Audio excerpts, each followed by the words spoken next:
প্রিয় ভাইয়েরা, প্রিয় মা বোনেরা, যে 9টি স্বপ্ন দেখলে বুঝবেন আপনার হায়াত শেষ, অতি শীঘ্রই আপনি মারা যাবেন। এই 9টি স্বপ্ন দেখলে আপনি আপনার পরিবারের কাছ থেকে ক্ষমা চেয়ে নেবেন, আর যাদের হক নষ্ট করেছেন তাদের কাছ থেকেও ক্ষমা চেয়ে নেবেন। আর এই 9টি স্বপ্ন দেখলে আপনি বেশি বেশি করে দান সাদাকা করবেন, বেশি বেশি করে তওবা ইস্তেগফার করবেন, 5 ওয়াক্ত নামাজ পড়বেন, মরণের জন্য প্রস্তুতি নেবেন। প্রিয় ভাইয়েরা, প্রিয় মা বোনেরা, এই মুহূর্তে আমিও মারা যাইতে পারি, আপনিও মারা যাইতে পারেন। একদিন না একদিন আমার আপনার মৃত্যুবরণ করতে হবে, আমার আপনার মরা লাশ হতে হবে। প্রিয় ভাইয়েরা, প্রিয় মা বোনেরা, ভালো করে মনে রাখবেন, এই মরণকে অস্বীকার করার কোনো সুযোগ নাই। এই জন্যই তো আল্লাহ রাব্বুল আলামিন পবিত্র কুরআনুল কারীমের সূরাত আলে ইমরানের 185 নম্বর আয়াতের মধ্যে বলেন, কুল্লু নাফসিন যায়িকাতুল মাউত। আল্লাহ বলেন প্রত্যেকটা প্রাণীর মৃত্যুর স্বাদ আস্বাদন করতে হবে, অর্থাৎ প্রাণ আছে যার, মরণও আছে তার। এই জন্য মনে রাখবেন, যে কোনো সময় আমাদের মৃত্যু আসতে পারে। কত মানুষ রাতের বেলা ঘুমায় আর তার ঘুম ভাঙে না, ঘুমের মধ্যেই মৃত্যুবরণ করে। সকালবেলা তার রুম থেকে তার মরা লাশটা বের করা হয়। কত মানুষ সকালবেলা বাড়ি থেকে বের হয়, জোহরের সময় তার মরা লাশটা তার বাড়িতে ফিরে আসে। এই জন্য মনে রাখবেন, যে কোনো অবস্থাতেই আমার আপনার মরণ হতে পারে, আজরাইল হাজির হতে পারে। এই জন্য মনে রাখবেন, আমাদের মরণকে অস্বীকার করার কোনো সুযোগ নাই। প্রিয় ভাইয়েরা, প্রিয় মা বোনেরা, ভালো করে মনে রাখবেন, যারা যে 9টি স্বপ্ন দেখলে আপনি বুঝবেন আপনার হায়াত শেষ, অতি শীঘ্রই আপনি মারা যাবেন। প্রিয় ভাইয়েরা, প্রিয় মা বোনেরা, এই 9টি স্বপ্ন বলার পরে বয়ানের শেষে আমি আপনাদেরকে ছোট্ট একটা দোয়া পড়াইয়া দিব। এই দোয়াটা যদি আপনারা আমার সঙ্গে পড়েন, মনে রাখবেন এই দোয়াটা আমার সঙ্গে পড়ে শিখে নেবেন, এবং এই 9টা স্বপ্ন দেখলেও আপনারা এই দোয়াটা পড়বেন। তাহলে মনে রাখবেন, এই ছোট্ট দোয়াটা যদি পড়েন, আপনার মরণটা সহজ হবে, আপনার মরণটা জান্নাতি মরণ হবে। এবং আপনি যখন মারা যাবেন, মরা লাশ হয়ে যাবেন, আপনাকে সাদা কাফনের কাফন পরানো হবে, জানাজার নামাজ পড়াইয়া যখন আপনাকে কবরের মধ্যে রাখা হবে, কবরের মধ্যে রাখার পরে ফেরেশতারা আপনাকে 3টা প্রশ্ন করবে, আপনাকে বসায়া 3টা প্রশ্ন করবে। এর মধ্যে প্রথম প্রশ্ন হলো, আপনাকে ফেরেশতারা বলবে মান রব্বুকা, তোমার রবকে। দ্বিতীয় প্রশ্ন করবে মা দিনুকা, তোমার দিন কি। তৃতীয় নাম্বার প্রশ্ন করবে মা হাযার রাজুলুল্লাযী বুইসা ফীকুম, এই লোকটাকে যাকে তোমাদের মধ্যে প্রেরণ করা হয়েছে। নবীকে দেখায়া আপনাকে প্রশ্ন করা হবে, এই লোকটাকে চিননি। প্রিয় ভাইয়েরা, প্রিয় মা বোনেরা, ভালো করে মনে রাখবেন, এই যে প্রশ্নগুলো করা হবে, আপনি যদি এই আমলটা, ছোট্ট এই দোয়াটা পড়েন, কবরের মধ্যে ওই প্রশ্নের জবাব দেওয়া আপনার জন্য সহজ হয়ে যাবে। আপনি যখন কবরের প্রশ্নের জবাব দিয়ে দিবেন, আমার আল্লাহ ফেরেশতাদেরকে ডেকে ডেকে বলবে, এ আমার ফেরেশতারা, আমার এই বান্দার কবরে জান্নাতের বিছানা বিছায়া দে, আমার এই বান্দাকে জান্নাতের পোশাক পরাইয়া দে, আমার এই বান্দার কবরের সঙ্গে জান্নাতের কানেকশন করে দাও। সুবহানাল্লাহ। এই জন্য মনে রাখবেন, আপনারা যদি এই ছোট্ট আমলটা করেন, তাহলে আপনার মরণটা সহজ হবে, আপনার মরণটা জান্নাতি মরণ হবে। আপনি মারা যাওয়ার পরে কবরের মধ্যে আপনার প্রশ্নের জবাবগুলো দেওয়া, প্রশ্নের উত্তরগুলো দেওয়া আপনার জন্য সহজ হয়ে যাবে। আর এই প্রশ্নের উত্তর দিলে আপনার কবরে জান্নাতের বিছানা বিছায়া দেওয়া হবে, আপনাকে জান্নাতের পোশাক পরায় দেওয়া হবে, আপনার কবরটা জান্নাতের বাগান হয়ে যাবে। সুবহানাল্লাহ, সুবহানাল্লাহ।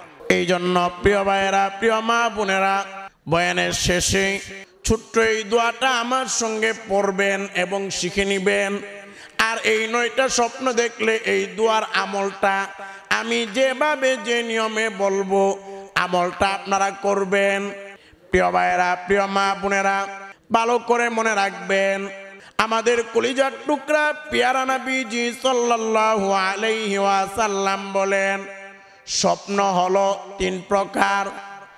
এর মধ্যে 1 নাম্বার স্বপ্ন হলো শয়তানের পক্ষ থেকে যে স্বপ্নগুলো দেখানো হয়, শয়তানের পক্ষ থেকে যে স্বপ্নগুলো দেখানো হয়, ওই স্বপ্নগুলো অনেক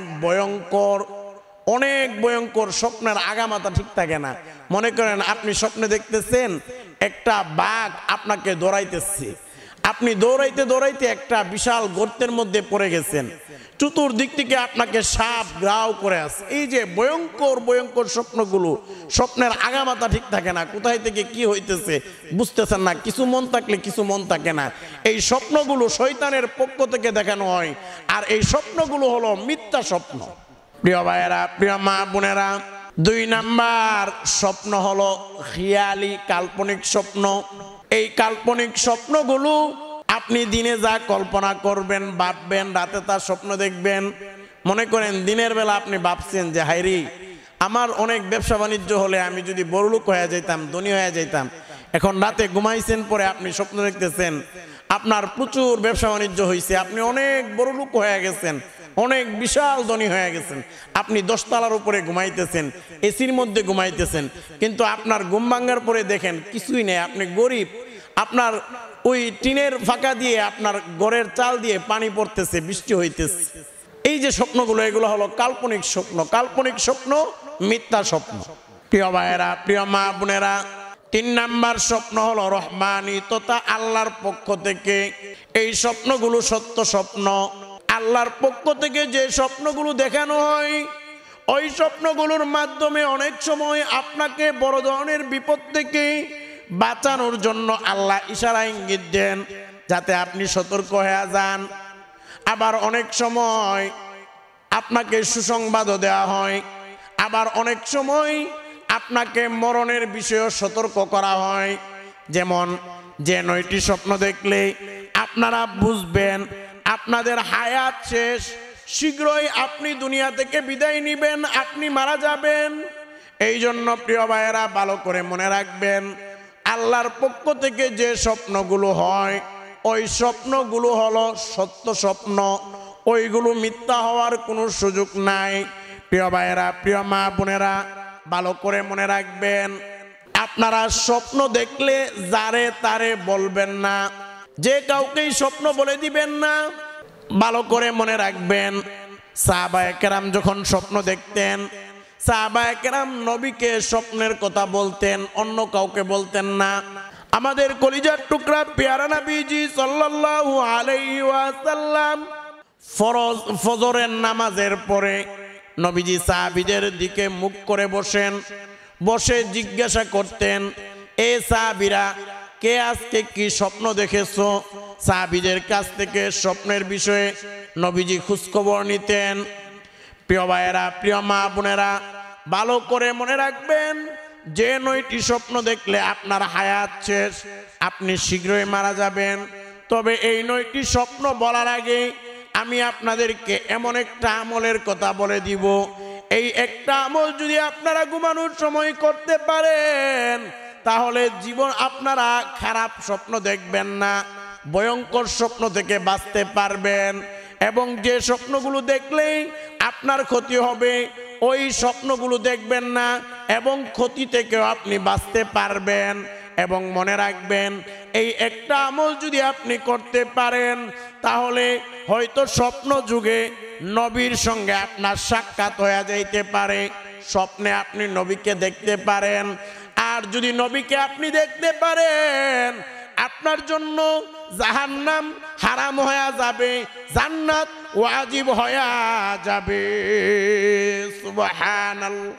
এই জন্য প্রিয় ভাইয়েরা, প্রিয় মা বোনেরা, এই আমলটি হলো আপনারা ঘুমানোর আগে ভালো করে পাক পবিত্র হয়ে আপনারা যখন শুইবেন, শোয়ার পরে আপনারা পড়বেন, 21 বার পড়বেন।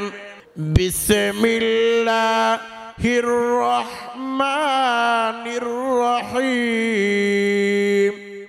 এই বিসমিল্লাহ আপনারা 21 বার পড়বেন। 21 বার যখন বিসমিল্লাহ পড়বেন, জাহান্নামের ফেরেশতারা জাহান্নামের দরজাগুলো আপনার জন্য বন্ধ করে দিবে এবং জান্নাতের ফেরেশতারা জান্নাতের দরজাগুলো আপনার জন্য খুলে দিবে। অর্থাৎ আপনার জন্য জাহান্নাম হারাম হয়ে যাবে, জান্নাত ওয়াজিব হয়ে যাবে। এমনি ভাবে এই আমলটা যদি আপনারা 21 বার বিসমিল্লাহ ঘুমের আগে পড়েন, তাহলে হাউজে কাউসারের পানি আমার নবী আপনাকে হাসরের ময়দানে নবীর হাতে হাউজে কাউসারের পানি পান করতে পারবেন। যেই হাউজে কাউসারের পানি পান করলে জান্নাতে যাওয়ার আগ পর্যন্ত আপনার আর কোনো পানির পিপাসা লাগবে না। সুবহানাল্লাহ। এবং এই 21 বার বিসমিল্লাহ যদি পড়েন, তাহলে আপনাকে 3টা পুরস্কার দেওয়া হবে। 1 নাম্বার পুরস্কার হলো আপনি স্বপ্নের মধ্যে খারাপ স্বপ্ন দেখবেন না। 2 নাম্বার পুরস্কার হলো আপনার জান মাল সব কিছুর নিরাপত্তার জন্য আল্লাহ ফেরেশতা নিযুক্ত করে দিবেন। ফেরেশতারা আপনার জান মাল সব কিছুর নিরাপত্তা দিবেন। 3 নাম্বার পুরস্কার হলো আপনি যদি 21 বার বিসমিল্লাহ পড়েন, তাহলে আপনি স্বপ্ন যুগে নবীকে দেখতে পারবেন। এই জন্য প্রিয় ভাইয়েরা, প্রিয় মা বোনেরা, আপনারা ঘুমানোর আগে ভালো করে উযু করে পাক পবিত্র হয়ে তাসবিহ তাহলিল পড়ে আপনারা তওবা ইস্তেগফার করে আপনারা 21 বার বিসমিল্লাহ পড়বেন। বিসমিল্লাহ পড়ে আপনারা ঘুমের দোয়া পড়ে ঘুমাবেন। প্রিয় ভাইয়েরা, প্রিয় মা বোনেরা, এখন আমি আপনাদেরকে বলবো যে 9টি স্বপ্ন দেখলে আপনি বুঝবেন আপনার হায়াত শেষ, অতি শীঘ্রই আপনি মারা যাবেন। এই 9টি স্বপ্নের মধ্যে 1 নাম্বার স্বপ্ন হলো, এই 9টি স্বপ্নের মধ্যে 1 নাম্বার স্বপ্ন হলো আপনি যদি স্বপ্নে দেখেন যে আপনি সাদা কাপড় পরতেছেন অথবা কাফনের কাফন পরতেছেন, আর আপনাকে জানাজার নামাজের জন্য জানাজার ময়দানে নিয়ে আসা হয়েছে, এবং এই স্বপ্নটা যদি আপনি বারবার দেখেন, তাহলে আপনার বুঝতে হবে আপনার হায়াত শেষ হয়ে গেছে, অতি শীঘ্রই আপনি মারা যাবেন। এই স্বপ্ন দেখলে আপনারা বেশি বেশি করে দান সাদাকা করবেন, বেশি বেশি করে তওবা ইস্তেগফার পড়বেন, এবং এই স্বপ্ন দেখলে আপনারা 5 ওয়াক্ত নামাজ পড়বেন, বেশি বেশি নেক আমল করবেন। এবার আসুন 2 নাম্বার যেই স্বপ্ন দেখলে আপনি বুঝবেন আপনার হায়াত শেষ, এটি হলো যদি আপনি স্বপ্নের মধ্যে কবর দেখেন অথবা গুরুস্থান দেখেন। মনে করেন আপনি ঘুমাইছেন, ঘুমানোর পরে স্বপ্নে দেখতেছেন যে আপনি কবরের পাশ দিয়ে যাইতেছেন, অথবা আপনি কবরস্থান অথবা গুরুস্থান আপনি যদি দেখেন, তাহলে আর এটা যদি বারবার দেখেন, তাহলে আপনি বুঝবেন আপনার হায়াত শেষ হয়ে গেছে, আপনি অতি শীঘ্রই মারা যাবেন। এই স্বপ্ন দেখলে আপনারা বেশি বেশি করে দান সদকা করবেন, এবং আপনারা পরিবারের কাছ থেকে ক্ষমা চেয়ে নেবেন, যাদের হক নষ্ট করেছেন তাদের থেকেও ক্ষমা চেয়ে নেবেন। এবং আমি আপনাদেরকে বয়ানের শেষে একটা দোয়া পড়ায়া দিব, এই দোয়াটা আমার সঙ্গে পড়ে শিখে নেবেন, এবং আপনারা স্বপ্ন দেখলে ওই দোয়াটা পড়বেন। এরপর 3 নাম্বার যেই স্বপ্ন দেখলে আপনি বুঝতে পারবেন আপনার হায়াত শেষ, আপনি শীঘ্রই মারা যাবেন, এটি হলো যদি আপনি স্বপ্নে দেখেন যে মৃত মানুষ আপনাকে ডাকতেছে।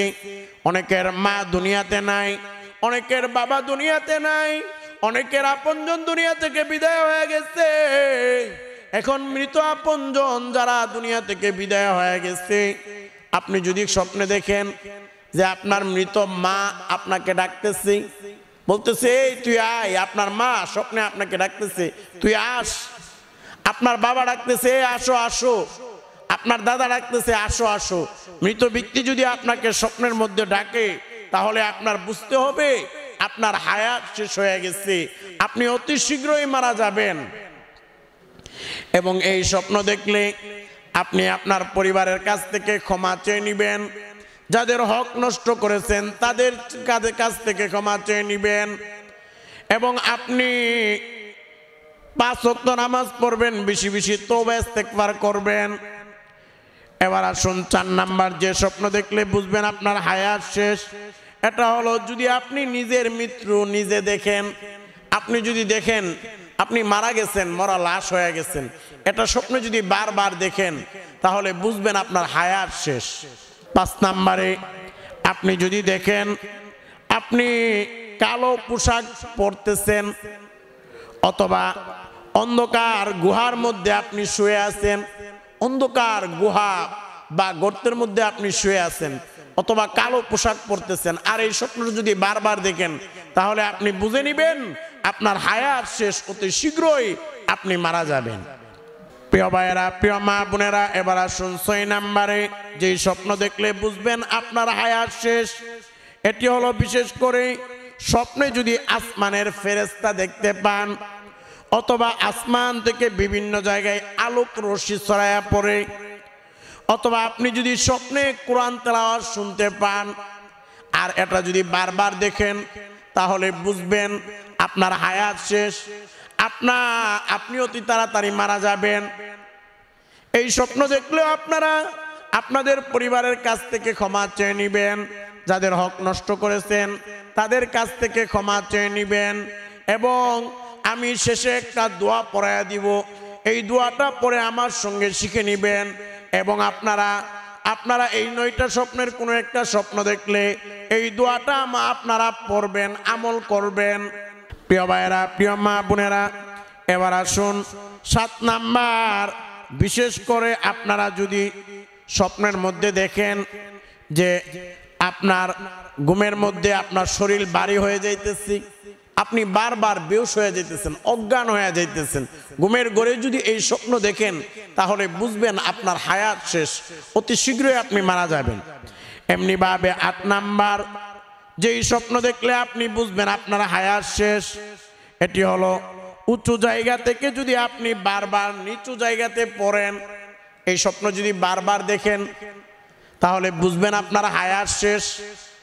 এমনি ভাবে 9 নাম্বার যদি আপনি দেখেন এক দেশ থেকে আরেক দেশে ভ্রমণ করতেছেন, আপনি এক দেশ থেকে আরেক দেশে ভ্রমণ করতেছেন তাহলে আপনি বুঝে নেবেন আপনার হায়াত শেষ, আপনি অতি তাড়াতাড়ি মারা যাবেন।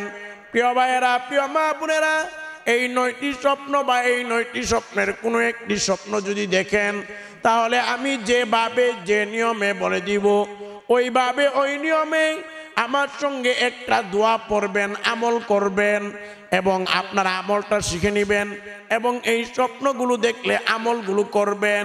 তাহলে মনে রাখবেন এই আমল যদি করতে পারেন আপনার মরণটা সহজ হবে, আপনার মরণটা জান্নাতি মরণ হবে। কবরের মধ্যে আপনার সওয়াল জবাব, ফেরেশতাদের সওয়াল জবাব, প্রশ্নের উত্তর দেওয়া একেবারে সহজ হবে। আর যখন আপনি সহজে ফেরেশতাদের প্রশ্নের জবাবগুলো দিতে পারবেন, আমার আল্লাহ ফেরেশতাদেরকে বলবে, এ আমার ফেরেশতারা আমার এই বান্দার কবরে জান্নাতের বিছানা বিছায়া দে, আমার এই বান্দাকে জান্নাতের পোশাক পরায়া দে, আমার এই বান্দার কবরটাকে জান্নাতের বাগান বানায়া দে। সুবহানাল্লাহ। তো এই আমলটা আপনারা এখন আমার সঙ্গে করেন, করে শিখেন এবং আপনারা স্বপ্নগুলো দেখলে আমলটা করবেন। এই আমল করার জন্য প্রথম কাজ হলো আপনারা আমার সঙ্গে কালিমা তৈয়বা পড়বেন, একবার পড়েন আমার সঙ্গে, সকলে পড়েন, লা ইলাহা ইল্লাল্লাহু মুহাম্মাদুর রাসূলুল্লাহ। এই কালিমা তৈয়বা পড়ার পরে কালিমা তৈয়বার অর্থটাও আমার সঙ্গে পড়েন, লা ইলাহা ইল্লাল্লাহু, মানে আল্লাহ ছাড়া কোনো মাবুদ নাই, সত্যিকার কোনো মাবুদ আল্লাহ ছাড়া নাই, আল্লাহ এক অদ্বিতীয়, মুহাম্মাদুর রাসূলুল্লাহ, মুহাম্মদ সাল্লাল্লাহু আলাইহি সাল্লাম আল্লাহর বান্দা এবং রাসূল। প্রিয় ভাইয়েরা, প্রিয় মা বোনেরা, এই কালিমাটা মুখে মুখে পড়বেন, মনে মনে ভাববেন আল্লাহ ছাড়া কোনো মাবুদ নাই, আল্লাহ এক, মুহাম্মদ সাল্লাল্লাহু আলাইহি সাল্লাম আল্লাহর বান্দা এবং রাসূল, এটা পড়বেন এবং অন্তর থেকে বিশ্বাস করবেন। এটা হলো প্রথম কাজ। এরপর 2 নাম্বার কাজ হলো যে কোনো দুরূদ পারেন পড়বেন, তবে শর্ট দুরূদ এটাও পড়তে পারেন, সাল্লাল্লাহু আলাইহি ওয়াসাল্লাম, এই দুরূদ পড়বেন। তবে দুরূদ যত বেশি পারেন পড়েন, সমস্যা নাই।